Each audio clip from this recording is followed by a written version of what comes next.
was gifted with a phenomenal technique. He established himself as a preeminent virtuoso of the acoustic bass. Who was Red Mitchell? Here on Big on Bebop.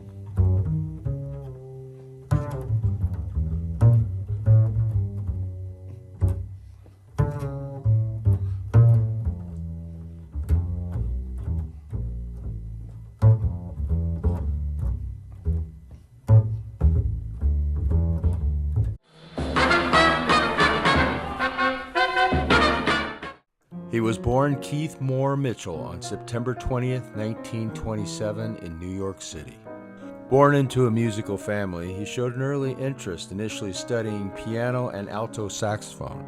However, it wasn't until after serving the U.S. Army during World War II that he truly dedicated himself to the double bass. He attended Cornell University briefly, but left to pursue a career in music.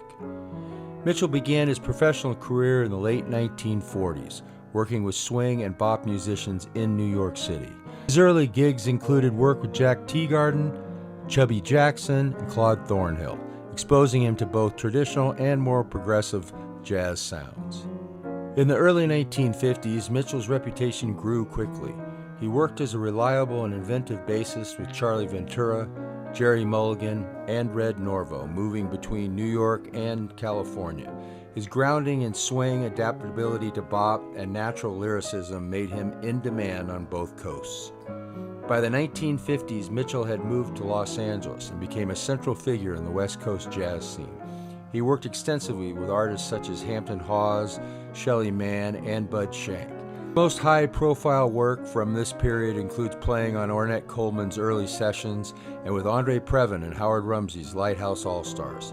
He also became a first-call studio musician, contributing to film and television scores. Red Mitchell was admired for his warm, resonant tone and rhythmic flexibility, but his most unique contribution to jazz bass playing came in 1966, when he began tuning his bass in fifths, C, G, D, A, like a cello or violin, rather than traditional fourths tuning. This gave his bass a distinctive openness and greater range for melodic improvisation.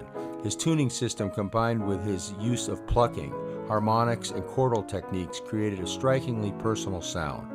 Mitchell was also one of the first jazz bassists to fully embrace the bass as a melodic voice, not just a rhythm section anchor. Mitchell had a poetic side, often wrote lyrics to jazz tunes and original songs. He sometimes performed these as a vocalist, bringing a rare singer-songwriter sensibility to jazz. His lyrics were often philosophical or whimsical. He treated songwriting as an extension of his musical storytelling. In 1968, Red Mitchell made a bold move. He relocated to Stockholm, Sweden, seeking a quieter and more artistically fulfilling life. The Swedish jazz scene welcomed him with open arms. There, he performed and recorded prolifically, mentoring younger musicians and collaborating with European and American artists alike. During his years in Sweden, he played with Kenny Drew, Bernt Hallberg, Nils Landgren, and Joachim Milder. He also led numerous sessions and continued writing and performing songs that merged jazz with poetic lyricism. Red Mitchell returned occasionally to the U.S. in the 1980s for tours and recordings. One of his most beloved collaborations was with pianist Kenny Barron, resulting in the acclaimed duo album The Red Barron Duo in 1986.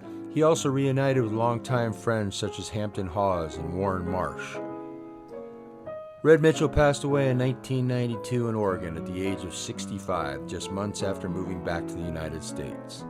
Despite being less well-known to the general public than some of his contemporaries, he is highly regarded by musicians for his innovations, artistry, and personal voice on the bass. Red Mitchell, an influential jazz bassist.